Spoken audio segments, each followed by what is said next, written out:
What's up, guys? Welcome to Among the Fence, my YouTube channel writing music reviews. My name is Aaron, and if you have anything you want me to check out, new, old album, EP, single, whatever, leave a comment below letting me know what it is, and I'll make it happen for you. But for today's review, we're going to be checking out the new album, Iridescent, by the band Silent Planet. For those of you who don't know who this band is, they're a metalcore band from California. They started around 2009, and Iridescent is their fourth studio album. I've been a pretty big fan of this band more later in their career. Around 2019 is when I discovered them, and they're known for having kind of like this spoken word, kind of out of the box style of metalcore. They don't really sound like anybody else. Garrett Russell, the vocalist, very unique. All their songwriting is very unique, and it's one of the things that's made Silent Planet kind of like a staple. They just stand out so much more compared to the more commercial sounding metalcore bands in terms of just songwriting, riff writing, drum work, and they're all around just cool dudes as well. The album opens up with the song 112 or 112, which is an instrumental track, and it's named after its runtime of about 1 minute and 12 seconds. It's very ominous, it's very dark. It gives you this feeling that something bad is coming, and it flows directly into the second song, Translate the Night, which comes in heavy with distorted vocals right in your face, a very haunting guitar melody, and very powerful drums. Clean vocals are accented throughout the chorus along with distorted vocals. It's followed by a very brutal post-chorus. The bridge is extremely atmospheric with clean vocals in the first half and distorted in the last. And the outro is probably one of the heaviest vocal performances I've ever heard from Garrett. And not only that, but it's just so low and guttural. It's probably one of the lowest things I've heard from, like, maybe Ben Durr or Will Ramos can hit that low, but it's just really, it's really out of the box for Silent Planet to go that low, but it sounds so freaking good and powerful. The song Second Sun has the same kind of musical presence as Translate the Night, with a lot more drum action going on, and the vocal delivery is a lot quicker, and it fills up a lot more of the space. The verse has cleans and a lot of drums. Then it goes into a pre-chorus that builds up into a soaring chorus. There's a great melody to it. Verse 2 has some fiery vocals. The bridge feels very personal, as if he's just sitting down talking to you. And it has this awesome hook. It makes me wish that it happened a little bit more, or they just did something else with it. It just sounds so good to where I personally just wanted more. Then we have the song Alive as a House Fire. It has a lead guitar that's very dynamic in the intro, and they keep that same kind of dynamic riff going into the verse. The vocals come at you full force, and the distorted vocals plow all the way through the chorus that has this melancholy feel to it and makes it hit just so much harder. It's nice to hear them kind of stepping out of their box a little bit within this album in the song. Then we have the song The Sound of Sleep, which has a menacing intro to it. The riff mixed with the vocal cadence and the verse is just so superb. The chorus is powerful with Garrett's vocals just full of passion, and he's more in front of the mix. It's like he's just right in your face. And then the vocals going into the breakdown push the energy. It's just so, that scream mixed with like the vocal effect that they do on it, where it just blows out. It sounds so good. It takes it to the next level. This is probably my least favorite song lyrically, but it might be my favorite song in terms of songwriting on this album. The first song to be released off of this album was Trilogy, which came out just 4 months shy of 2 years ago. I reviewed it when it first came out because I thought it was going to be its own standalone thing. And because of that, it sticks out just a little bit more to me than all the other songs on this album. It's not as dark sounding. The songwriting in it's quite a bit different. Just their whole mood and atmosphere in the song is different. It took a while for it to grow on me, but God, did I love it. I listened to it so much. Even today, I gave it a 4.5 out of 5, and I still stand by that.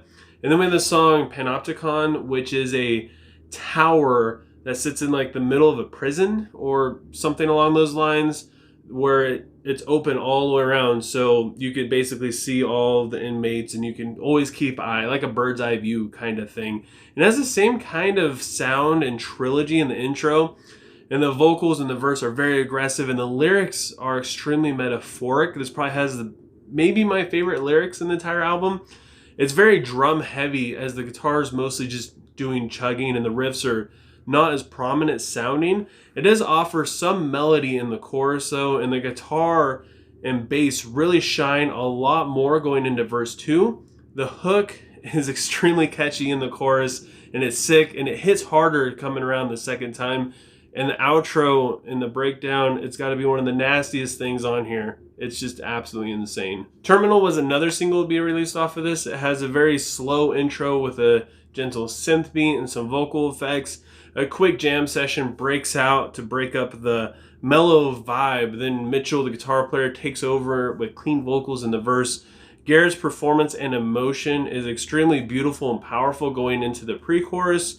The chorus is very drum forward as Thomas, the bass player, and Mitchell, the guitar player, take over with clean vocals. The lyrics hit very hard, being about like your soul being sick, referring to bitterness and anger and depression. The bridge has a passionate buildup going into the final chorus, which is accented by Garrett's distorted vocals, which makes it hit just it's so impactful. Anaedonia was another single that was released off of this album. It is about a campfire in California that broke out back in 2018 in a little town called Paradise.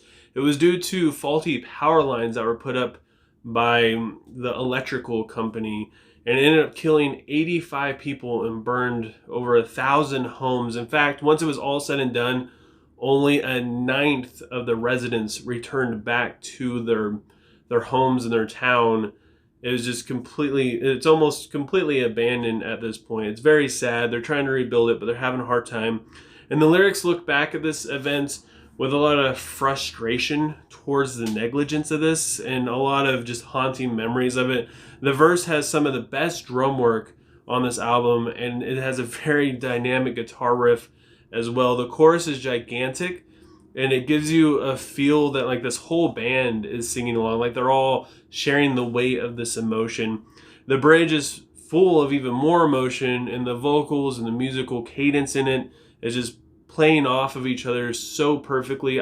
This is one of the best songs that Silent Planet has released. They're really good at writing songs and music that are based around events that are pretty catastrophic but happen more close to home for them. And this is one of the deadliest fires that's ever broke out in California, and they hit every part of it just right. Till We Have Faces starts out with a very groovy intro and synthetic beat that flows over into the chorus. The chorus does slow down quite a bit with big clean vocals. It's super epic, and it has a sick transition going from like clean to distorted vocals going back into the verse. The distorted vocals help out in chorus 2 quite a bit, and it's followed by a staticky bridge that becomes very dynamic thanks to the guitar riff. And this is probably one of my least favorite songs on the album, just because it's so kind of cut and dry in terms of Silent Planet's songwriting. The closing track, Iridescent, has this impending doom atmospheric intro to it.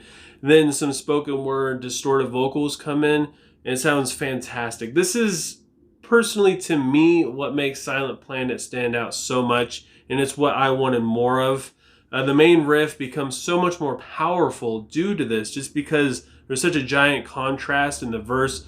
Then the heavy, angry, distorted vocals come back in before it goes into a insanely unique breakdown that doesn't really make a whole lot of sense. It just slaps right in the face, and it sounds so perfect. I wouldn't really call this a perfect closing track per se due to the sound of it, but I definitely wanted more of this sound from them. So this album is kind of hard for me because while Silent Planet remains true to themselves and not really like selling out and sounding like anybody else, they do kind of fall into a monotonous thing where their songwriting becomes kind of the same throughout every single track.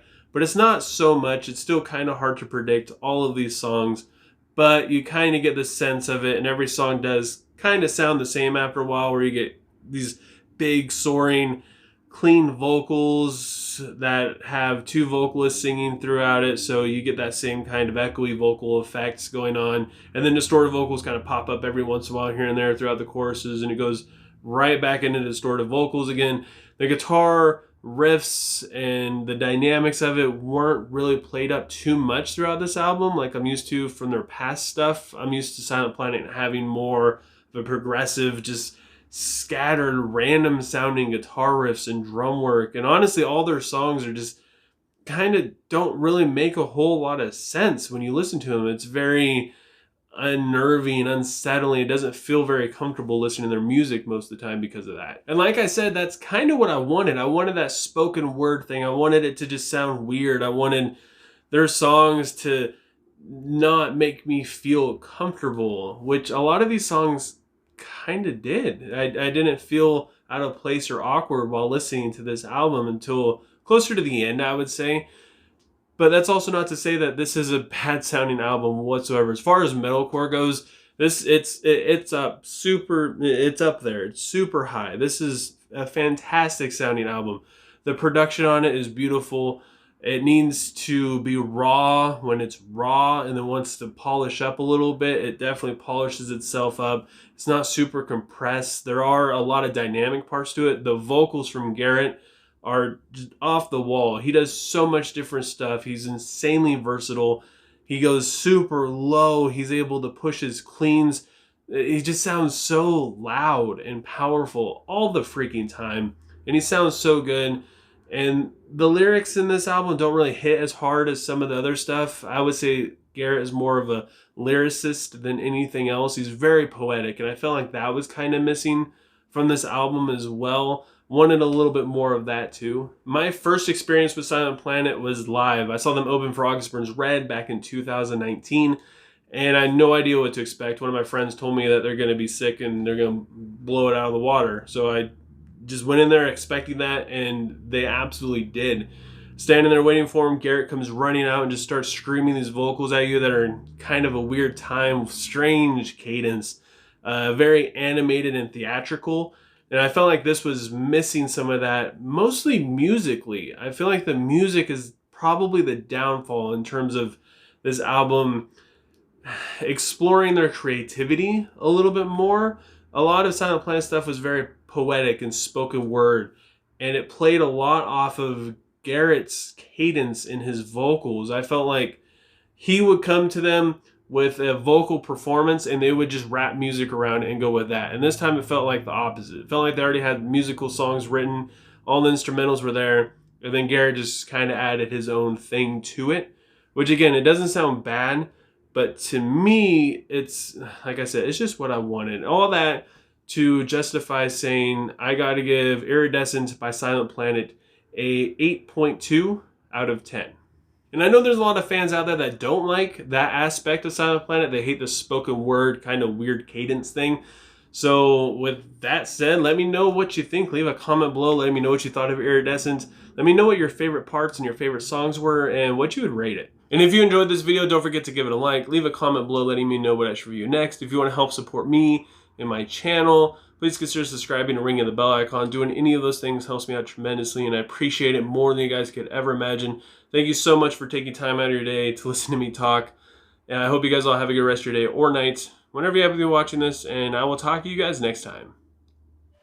I was trying ignorant kid relying on my parents' said to save me. Years gone by, turning out.